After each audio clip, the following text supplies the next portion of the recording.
Hello and welcome back to Yoga Pose of the Week. Today we're going to be talking about Pigeon Pose, also known as Eka Pada Rajakapotasana. So you can grab a blanket and just have it nearby.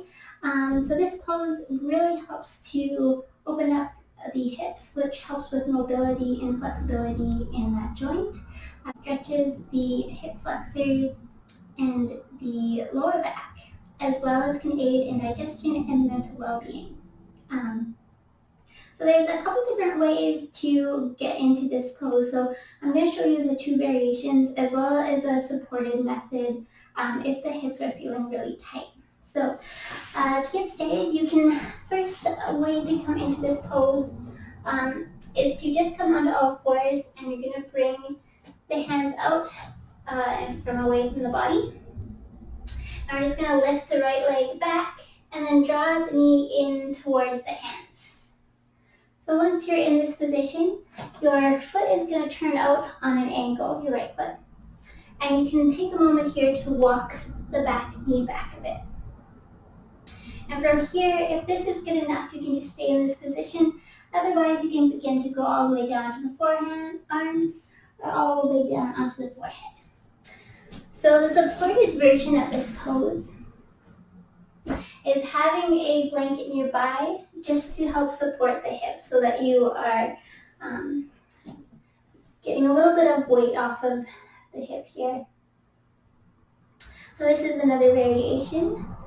And then just as a different way to come into this pose to practice if you'd like, I'll show you the other option. So you can come into your down dog, so tucking the toes, lift the hips all the way up and send it back. We're going to come into our three-legged dog, raising your right leg up to the ceiling. And you're going to draw the knee into the chest, continue to move it all the way forward and lower it down all the way so you're into your position. So those are the different variations to get into the pose and to get comfortable into the pose.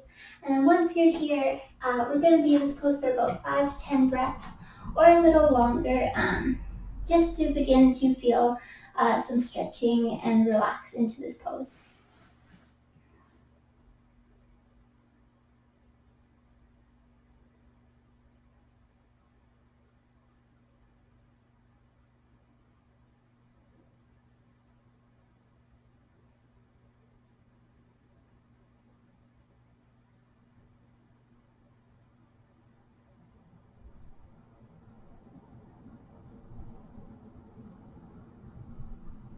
You can raise your head up, walk the hands underneath. Now we're just going to lift the body up here, tuck the back toes, so lift the back knee, and bring that leg all the way back. And then you can get ready to take it in onto the other side. And again, notice that this other side could be a little bit different, so making sure you're listening to your body and going to where, again, you feel a nice, comfortable stretch.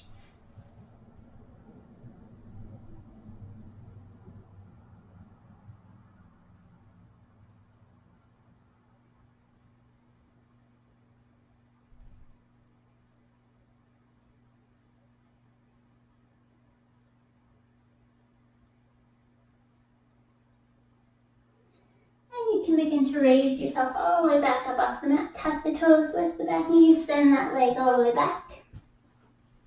And come all the way back to a seated position. So that is Pigeon Pose. It's really great for the hips. If you're looking for stretches specifically for the lower back and the hips, I definitely would recommend this one becoming a regular one that you incorporate in. But yeah, if you have any questions, do just feel free to message me. And again, always listen to your body, especially in this pose. So thanks so much. I will see you next week. Namaste.